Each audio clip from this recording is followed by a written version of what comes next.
Welcome to Brave of the Path, the place where history meets danger, and the truth hits harder than fiction. Today, you'll witness one of the most daring political betrayals ever recorded. If you haven't already, hit subscribe and ring that notification bell, because the story you're about to hear is not for the faint of heart. Imagine this, a sitting president, surrounded by nearly 200 elite guards, inside one of the most secure buildings in the country, suddenly attacked at his desk by an armed intruder in broad daylight. This is the chilling true account of the attempted assassination of President Ibrahim Traoré, and the secret war that exploded afterward. It began like any other day at the presidential palace in Ouagadougou, capital of Burkina Faso. The early sun poured through crystal-clear windows. A calm blue sky hung over the compound. Inside, President Ibrahim Traoré, dressed in his traditional embroidered tunic, sat quietly at his desk, reviewing urgent national documents. He was a man of focus and grit, someone who had climbed to power through determination, strategy, and immense sacrifice.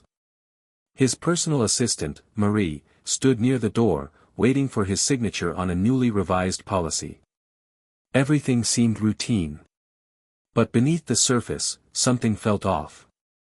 A strange stillness clung to the air. It was subtle, almost imperceptible, but a man like Ibrahim, who had survived countless battles in war and politics, could feel danger brewing.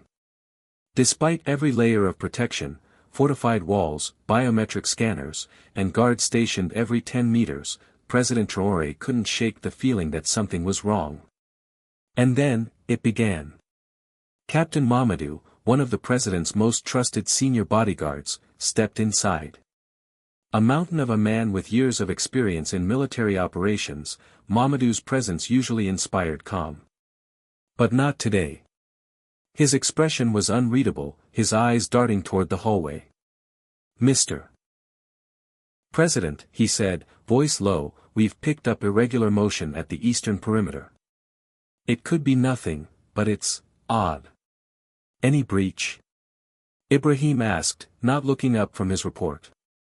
"Negative, sir. But we're tightening our posture. I thought it best to alert you." Traoré finally looked at him. "Good. Keep me informed." Mamadou nodded and left the room. Ibrahim rose from his desk and moved toward the large bay window. Outside, soldiers paced the garden paths, alert and still. Everything looked perfect. But perfect was never real. Then it happened. A thunderclap of an explosion shattered the morning calm. The entire palace shook. Plaster rained from the ceiling. Shouts erupted from the hallways. Ibrahim whirled toward the door, his heart in his throat.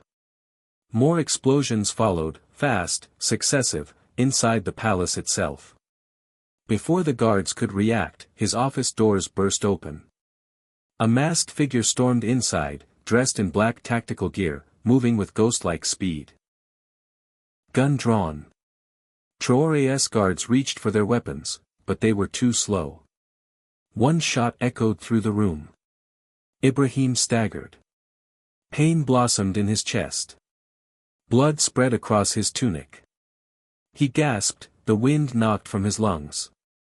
Everything slowed. He fell backward, slamming against the corner of the desk and crumpling to the floor. Chaos erupted. Shouts. Gunfire. Footsteps. Amadou, his closest aide, raced in, eyes wide with terror. "Mr. President. Stay with me. Hold on." Ibrahim blinked, his vision blurring. His bodyguards tackled the assassin, but the damage had been done. Traoré had been shot, inside his own office, surrounded by the best protection his country could offer. He was conscious, but barely. His mind raced. Who would dare this? Who had the access? Who had the power? His men carried him through a hidden corridor into a secure medical chamber built beneath the palace. Blood poured from his wound. His breathing grew shallow. The doctors worked frantically. The bullet had missed his heart, but just barely. He drifted in and out of awareness, voices swirling around him. He's bleeding fast. We need to stabilize. Where's the sedative? But one voice broke through the fog, Amadou's. Ibrahim, stay with me. We need you. The country needs you. Through cracked lips, Ibrahim whispered, find them, whoever did this, bring them to me. As he was patched up, Ibrahim's mind refused to rest. This wasn't a random act of terror. This was orchestrated. Calculated. Someone had planned to kill him, not just physically, but politically. And if they had the means to get this far, they weren't alone. The palace was in absolute lockdown. All gates sealed. All communication restricted. Soldiers patrolled every hallway. Drones hovered over the compound. No one entered. No one left. Yet the question lingered like a dagger in every mind, how did an assassin breach the most secure room in the country? Ibrahim Traoré lay on a reinforced hospital bed deep beneath the presidential residence. His chest ached with every breath. Monitors beeped beside him, for fluids coursed through his veins. But it wasn't the pain that kept him awake, it was rage. Amadou, he rasped. I want names. I want cameras reviewed. Every call, every message, every movement traced. Yes, sir, his aide said, already scrolling through a tablet. We've pulled the security logs. We're cross-referencing all staff and visitor logs from the past 72 hours. There's already something unusual. 3 minutes before the explosion, one of the inner guard posts disabled their camera system. That kind of breach couldn't have happened without someone inside. Then we have a traitor, Ibrahim said through gritted teeth. The investigation moved at lightning speed. Amadou's elite cyber unit accessed satellite imagery and intercepted encrypted messages. For hours, they worked while Ibrahim, still wounded, remained seated at the operations table, refusing to lie down. His face was pale. His jaw clenched. Then came the first breakthrough. Sir, Amadou said, stepping in with a thick folder of evidence. We found a pattern. The shooter had links to a man named Yassine Doumbia. But Yassine is dead. Killed 2 years ago in a failed mercenary raid. Then who's funding this ghost? Ibrahim asked. Amadou didn't blink. General Yamayogo. A hush fell over the room. Yamayogo, the decorated general. The man who had fought beside Ibrahim during the coup. The one who toasted beside him on Independence Day. A friend. A brother. You're certain? Ibrahim asked. Amadou placed 3 sheets of evidence on the desk, bank transactions, intercepted calls, and a video of Yamayogo entering an abandoned airstrip 2 nights prior. It's all here. He's been communicating with foreign agents. His financials show heavy movement between shell corporations registered in Switzerland and Kenya. The betrayal sliced deeper than the bullet in Ibrahim's chest. Where is he now? The president asked, his voice hollow. He's gone off-grid. Last ping was a safe house east of the capital. Ibrahim stood up, ignoring the protest from his doctors. Get the convoy ready. We're going after him.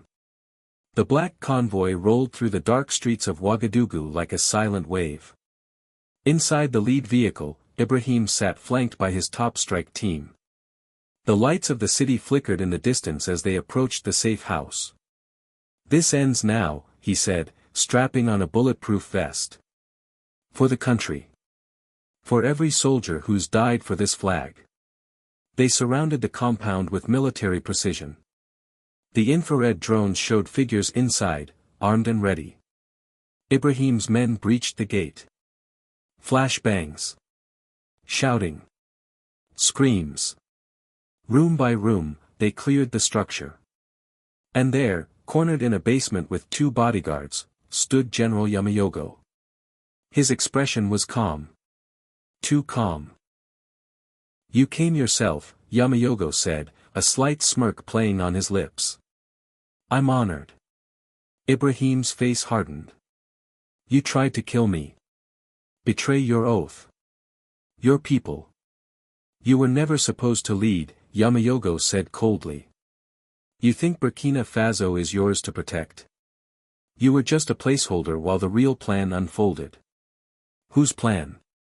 Ibrahim asked, voice sharp. You'll find out soon enough. But by then, it'll be too late.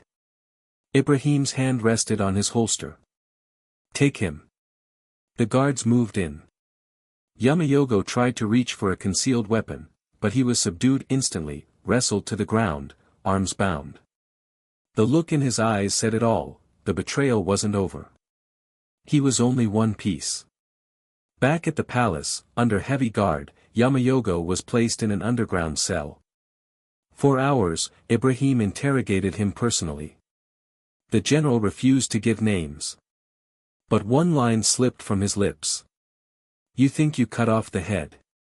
But you've only scratched the surface. There are others. Waiting. Watching. The warning chilled Ibrahim to the bone. He returned to his private quarters, body exhausted, but spirit on fire. He stared at the country's map spread across his desk. Yamayogo was not acting alone. This conspiracy ran wider. And he'd find every last person involved. President Ibrahim Traoré sat alone in his secured war room. Dim lights. Concrete walls. A map of Burkina Faso stretched across the table, marked with dozens of red pins, each one a lead, a threat, or a lie. Outside, the entire palace remained on high alert. The betrayal of General Yamayogo had sent a shockwave through the armed forces. Trust was now a luxury. But Ibrahim knew something Yamayogo had said wasn't just posturing.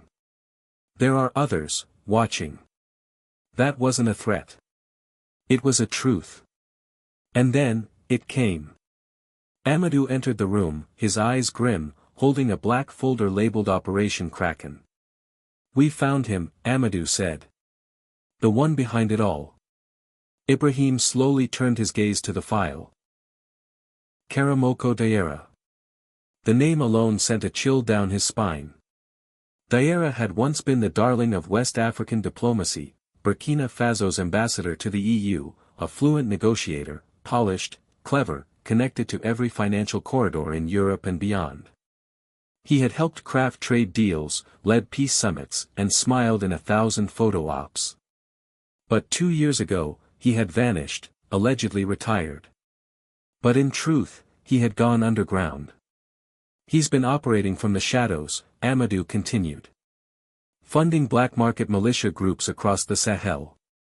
He's built a network of mercenaries, diplomats, and foreign agents, hired to destabilize regimes. He planned the attack. He paid Yamayogo. He's the spider in the center of the web. Ibrahim clenched his fists. Where is he now? We've tracked him to a compound 50 kilometers west of the capital. Guarded. Fortified. There's a private airstrip nearby. If we wait too long, he'll vanish again. Ibrahim didn't hesitate. We go now. The third convoy in as many days tore across the countryside under cover of darkness. A full assault team, armored vehicles, drone surveillance, and snipers moved with deadly precision. Ibrahim rode in silence, dressed in tactical gear. The pain in his chest from the bullet wound still lingered, but his resolve had never been sharper. This ends tonight, he said to Amadou. We either bring him in, or burn it all down. As they neared the compound, infrared scans confirmed a full battalion of guards, heavily armed, ex-military, possibly foreign. Diara was preparing for war. But so was Ibrahim. The assault began with precision, flash bangs over the eastern wall, smoke grenades down the west corridor. A dual entry through the main gate and subterranean passage caught the mercenaries off guard. Gunfire lit the night. Shouts rang out. One of Ibrahim's guards took a shot to the leg. Another neutralized 2 enemies with surgical calm. In the chaos, Ibrahim and Amadou advanced through the compound's heart, room by room, their boots echoing on the tiled floors, past paintings, luxury furnishings, and weapons caches. And then, at the far end of the marble hallway, they saw him. Karamoko Diara. Wearing a tailored white suit, standing by a grand desk as if this were a negotiation, not a takedown. "Ibrahim," he said, smiling. "You've made quite the entrance." "Hands where I can see them," Amadou barked, raising his rifle. "I'm unarmed," Diara said casually, lifting his hands. "But I'm not surprised. You were always dramatic." Ibrahim stepped forward, his voice cold as iron. "You tried to kill me. You conspired with mercenaries. You betrayed this country. You were always in the way," Diara replied smoothly. "This nation needed evolution. Power that could stand on the global stage. You're holding it back." "You mean you needed power," Ibrahim growled. "For yourself." "I needed stability," Diara said, pacing slowly. "You were chaos wrapped in patriotism. You think the world runs on ideals. It runs on control. On leverage. You'll rot in a cell," Ibrahim said. "This game is over." Diara's face changed. The charm evaporated. "No," he hissed. "It's just beginning." Suddenly, alarms rang out. The main doors slammed shut. Dozens of Diara's mercenaries burst from hidden doors in the walls. An ambush. They had planned this. The compound erupted again into violence. Ibrahim's team returned fire. Smoke choked the air. Bullets whizzed past marble columns. Amadou tackled Ibrahim out of the line of fire as two soldiers shielded them. One by one, the mercenaries fell. Ibrahim's men fought like lions, disciplined and unrelenting. After 20 brutal minutes, silence returned. Diara tried to escape through a hidden tunnel, but was tackled by Ibrahim himself. "This is for every innocent man, woman, and child you tried to betray," Ibrahim growled as he pinned him down. Diara grinned despite the blood on his lips. "You think you've won. But there are others. Bigger than me. You'll never stop them all." Ibrahim stared into his eyes. "Watch me." Back at the palace, news of Diara's capture swept through the country like wildfire.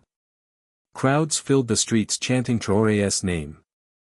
The footage of the wounded president walking, unaided, into the palace's main hall with Diara in handcuffs lit up every screen across the continent.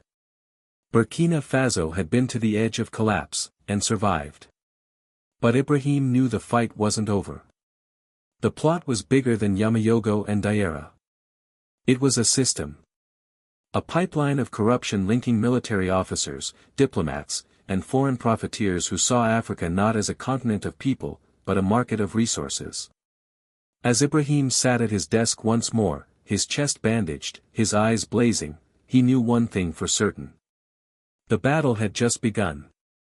But this time, he wasn't just defending a presidency. He was defending a nation. And he would not lose.